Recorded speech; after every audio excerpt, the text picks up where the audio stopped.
पाञ्चजन्यं हृषीकेशः देवदत्तं धनञ्जयः पौण्ड्रं दद्मौ महाशङ्कं భీమకర్మవృకోదరః. శ్రీకృష్ణుడు పాంచజన్యమును, అర్జునుడు దేవదత్త శంఖమును పూరించిరి. అరివీర భయంకరుడైన భీముడు పౌండ్రము అను మహాశంఖమును పూరించెను. అనంత విజయం రాజా కుంతీపుత్రో యుధిష్ఠిరః నకులః సహదేవస్య సుఘోషమణిపుష్పకౌ.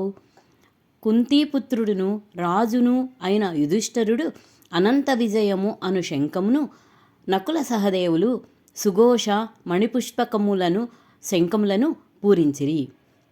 కాశ్యస్య పరమేశ్వాసః శిఖండీ చ మహారథః దృష్టద్యుమ్నో విరాటస్య సాత్యకిశ్చాపరాజితః ద్రుపదో ద్రౌపదేయాస్య సర్వసః పృథివీపతే సౌభద్రస్య మహాబాహుః శంఖాన్ దద్ముః పృథక్ పృథక్. ఓ రాజా, మహాధనుర్ధారి అయిన కాశీరాజు మహారథుడైన శిఖండియు, దృష్టద్యుమ్నుడును, విరాటరాజు అజేయుడైన సాత్యకియు, ద్రుపద మహారాజు, ద్రౌపది యొక్క 5 పుత్రులను, భుజబలశాలియు సుభద్రాపుత్రుడును అగు అభిమన్యుడును తమ శంఖములను వేరువేరుగా పూరించిరి.